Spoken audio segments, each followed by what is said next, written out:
Why is this not? I think I'll do without it. What's over no, it's fine. Just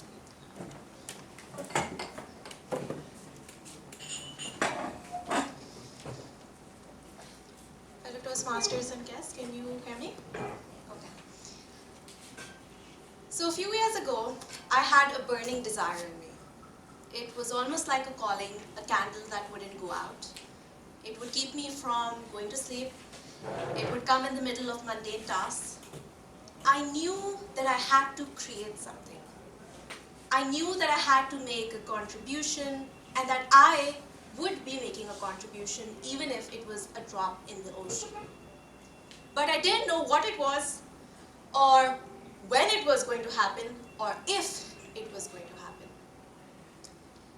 A few years of reflecting and it culminated in a project called Up and Above. This was a project on mental health in Muslims and I was really passionate about it.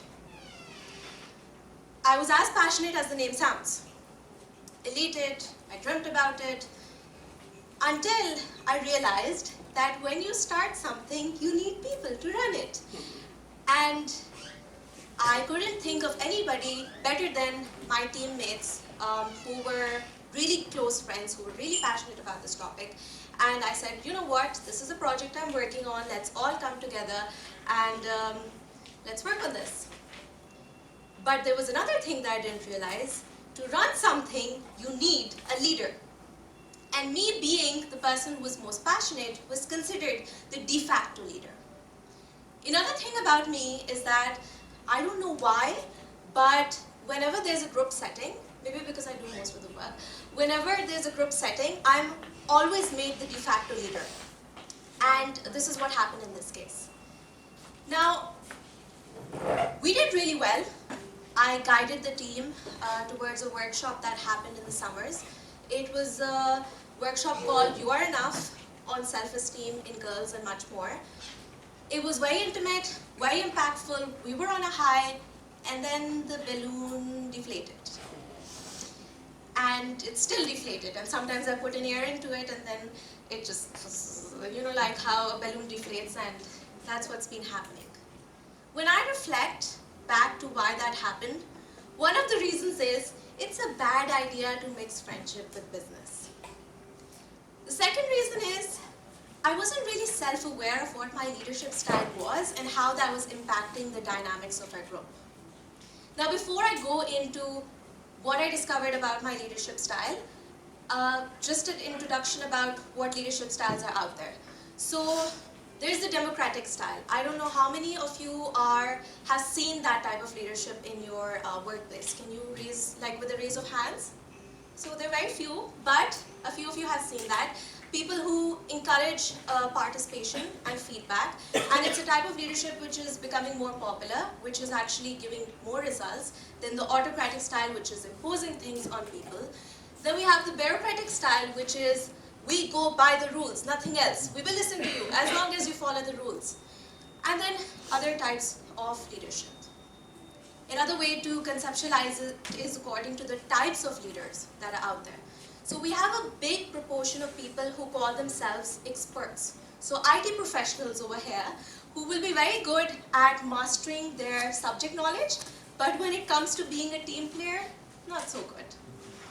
Then we have achievers who will give you a positive environment, but they're not going to think outside the box. Individualists who will own up to their personality, do things differently, but always think outside the box, never inside it. And so when I was looking at my leadership styles, I had to do a test for pathways, and then I was like, you know what, this is fun, but I want to do some more tests and think about it more deeply. And what I found out is, the slides are not here, but my number one leadership quality is innovation. And doing another test, I corroborated it, and I was like, okay, vision is something that I'm really proud of. But being affiliative, meaning having teamwork, and democratic was also on top. But at the same time, I was also authoritative, which was very surprising for me. And also I was bureaucratic. And when it comes to pace setting, I like to set things on time with structure. That explains a lot. My friends are the complete opposite of that. Their leadership style is individualistic. They have the best ideas, they think outside the box, which is why I thought they would be a good part of my team. But when it comes to delivering stuff on time, not so good. And that would always clash with me, because for me, things need to happen on time. That is the rule book. That's what bureaucratic leadership style looks like. Because of that clash, that was one of the reasons why I think that we weren't able to succeed as well. One of the reasons. But obviously, there were other reasons. We were busy, we're young people trying to graduate, and that takes a lot of toll on you when you're trying to do things side by side. One more thing which plays a part here is that your personality type also affects your leadership type. So have any of you, are you aware of the 16 personality test? Yes, the Myers-Briggs test. Okay, so all of you have to go home and do this test, because you will be really fascinated by what you find out. So, according to this test, and I'm very surprised because I did this after 2 years, it still tells me the same thing. I am an advocate, which is pretty cool, because Nelson Mandela and Barack Obama and Lady Gaga fall into this category. It's a very small percentage of people.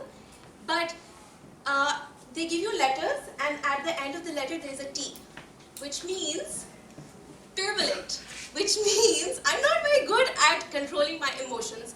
And that affects my leadership style, because when I'm under stressful situations, which I was in this business, it's really hard for me to sort of shake it off. But I've gotten better at it, and I did get better at it. And regardless of what happened, I learned that it's important to be aware of your leadership style. It's important for you to understand how yours clashes with others. And most importantly, I realized that in some way, I had made a difference to someone. I had advocated for mental health.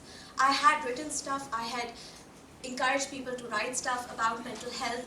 And in some way, if your actions inspire others, I quote, to dream more, learn more, do more, and become more, you are